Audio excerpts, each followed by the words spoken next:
in many enterprises, you will basically put a standardized operating system environment on top of it anyway. Well, obviously at that point, you had to trust the guy who made the SOE image, but you got to live with it. But when it comes to operating system side of stuff, I mean, it's kind of taken care of. There's a lot of security products out there that can give you a reasonable level of assurance there. But when it comes to the actual firmware on the devices, there's nothing that, there's absolutely nothing that you can do, because you wouldn't even have a tool to verify this actually has the firmware it's supposed to have. So, I mean, this is obviously a problem. So, like, sometimes you can go to the vendor and just basically download the latest firmware and update it yourself. But if the firmware isn't really updated and you have the latest firmware version or the release firmware version, they won't usually give the update to you because that was what the product shipped with. So even then, you have to use these gazillion programs to just go out there and do all these things, which is horrible. So work with these guys and get something in there so that you can have this standard framework, or at least uniform framework, where you can at least ensure that your devices are running code that is only meant to, from a firmware update perspective. OS vendors, coordinate with device vendors, computer vendors, get something going there. Please extend the security and device integrity into the system security model. If you have a device that can do nasty stuff, it doesn't matter what security you put on top of it. If the device gets owned, the device can manipulate, modify, sniff data. So it's an important part of the greater operating system security model. So please, let's start considering this. Security and systems software, the OS should really provide them a framework to deal with these things.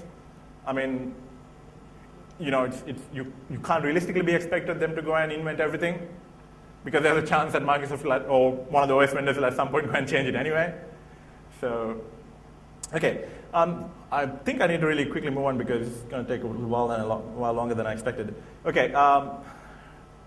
If you guys are working in security ISVs or system management software ISVs, please lobby the device guys, lobby the computer guys, lobby the OS guys to take these things seriously, and also please, once you get to a point where you can implement some of these things, give some greater visibility to the admin so that they can have some idea of where they're at. Okay, to finish off, I'm going to walk you through an example of how bad these things could really be. And hopefully it'll motivate you guys to kind of have a look at it and take this seriously and do more research in this area. Okay, so the idea of this is to just illustrate one example of what could be done with exploiting peripheral devices. Okay, so let's say there's a peripheral device X, and so we want to exploit device X. What do? We basically see if there's a firmware update mechanism. Is there a firmware update? Luckily enough, we can find it in the vendor support side. Cool, we get the updater. Before we get to what the update is, what we're going to do with this, let's take one step back. Who actually works with developing custom PCI devices out here?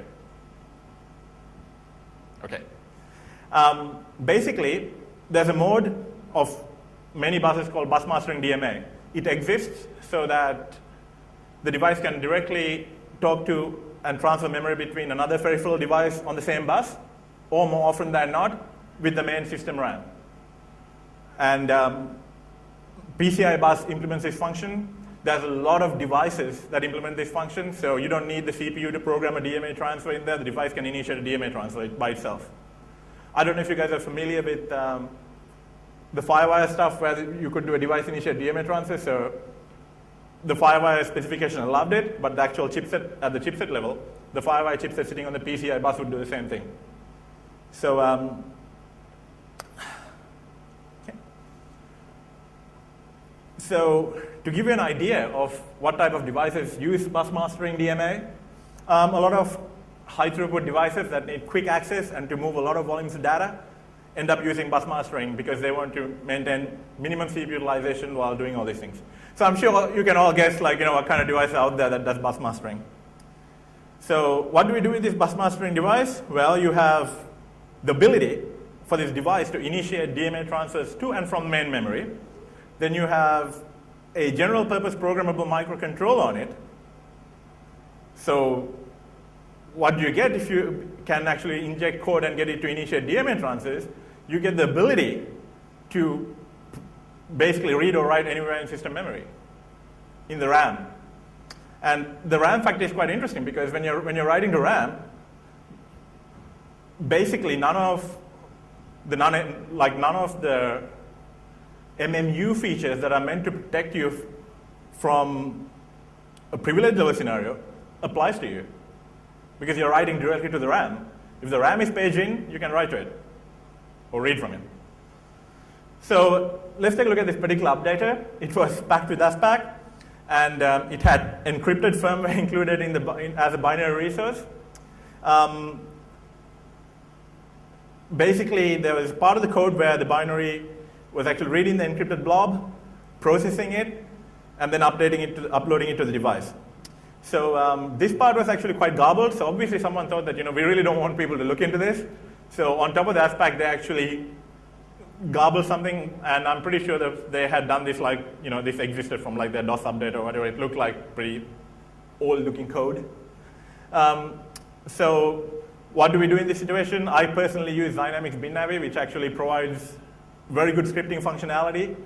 And I quickly wrote a script to basically do the same kind of thing some of the Medasm guys were doing, and I'm removing some of the garbage code. So once you do that, you can clearly see how the firmware update process works. And then what you do is you just take the firmware prior to being processed and uploaded to the device in its unencrypted form. Then you need to identify the instruction set. Sometimes easy, sometimes hard. You've got to identify the target device. Sometimes easy, sometimes hard. Once you kind of have a basic idea of what the instruction set is and where it may reside in memory, you can load it into IDER. You can do additional research, refine the memory map, figure out where things stand, analyze the key functions, figure out what everything is doing, name them, add commands, and something that is particularly important for the kind of thing that we're looking at is that if you know what type of commands that the device accepts at the bus level, that's very helpful. And there are many devices out there that actually have standardized command sets on top of vendor-specific ones. So those standardized command sets is a good place to start, like various MMCs, for example.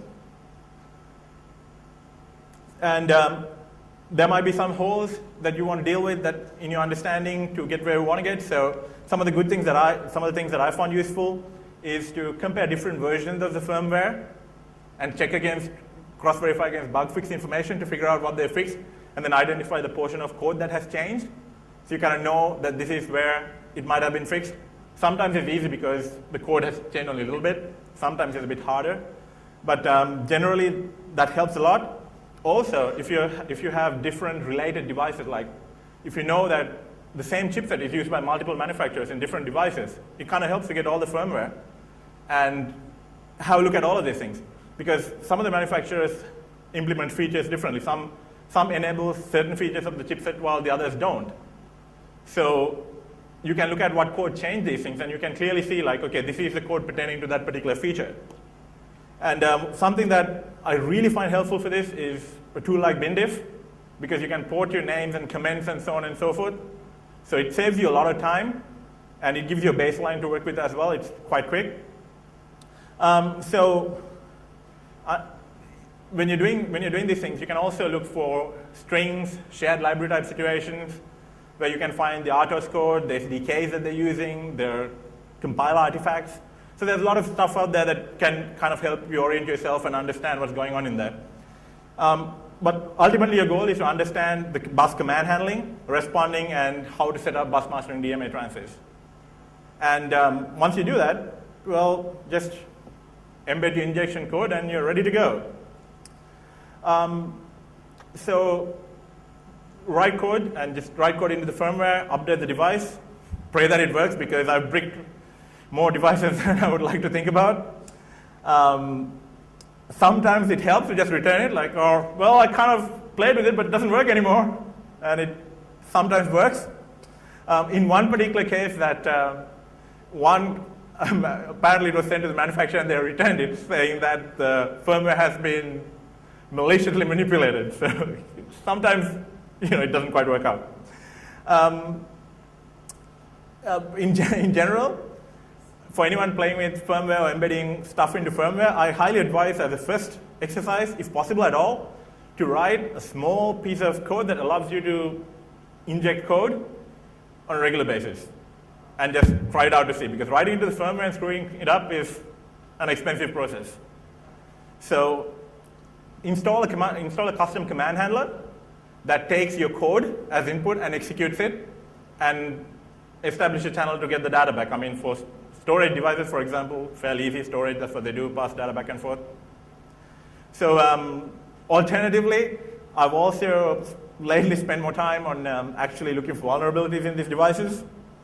And if you find a supporting processor architecture, Bingo is very useful. Unfortunately, at the moment, it doesn't support a lot of processor architectures, but for the ones that they support, it's quite useful, because more often than not, you'll realize that, hey, hang on a minute, I don't need to implement anything. There's this nice bug waiting for me to just inject code. So in this particular case, what do we want this modified firmware or injected code to do? Well, okay, this device sits there serving legitimate requests. So what we want to do is that we want this device to do something after we are reasonably sure that the rest of the operating system is initialized. Okay, so what do? Well, we put in a firmware and we say, okay, after n number of reasonable requests upon initialization, do something. So what is this something? Well, for example, write a bunch of data to the none-page pool in the kernel. And if you pick the right place, you can be reasonably guaranteed that the pool won't be full or you're overwriting something important. But I mean, this is kernel exploitation 101. There's many ways around it. There's many ways to reliably do this. Obviously you don't have to do this. If you know certain magic flags in the kernel image that would be helpful if you just happen to flip it or something like that, you can do it. It's a bit tricky because the transfers are not exactly byte granular, but you can get around it. Achieve payload execution, very much like kernel exploitation 101 again. Basically, that's about it. So once you get the device to inject the payload into the system RAM at a certain point in time, transfer execution control to the payload, and once the payload is done, the payload can let the device know that it's completed through the custom command, again, that you've implemented. And it can also specify which payload to run again and at what point to run it. So at that point, you're comprehensively well and truly owned with your device. So what are some of the advantages of this? The payload exists in the system memory for a very short period of time. So even if you're taking system memory dumps from time to time, you have to time it right to just make sure to see this code, to see the payload, to just get it at the right time. And then everyone will have, like the guy who is the incident response guy who's looking at it will have to figure out how this code got there. And even when it exists in the system, if you use multiple payloads or other mitigation factors, you basically only see a very small portion of the code, which may not make a lot of sense. So again, there's a layer of difficulty there. And well, my favorite is that it actually survives reboots, of course, without writing anything to the file system. And it survives OS reinstallations. So that's kind of funky. And if you write your payload in a reasonable fashion, which I haven't done, but theoretically, there's nothing saying that you can't write a certain type of payload that would affect any OS that you plug the device into. So it's possible. Like I said, yeah, you take the device, you attach it to another computer, like bam, gone. So So yeah.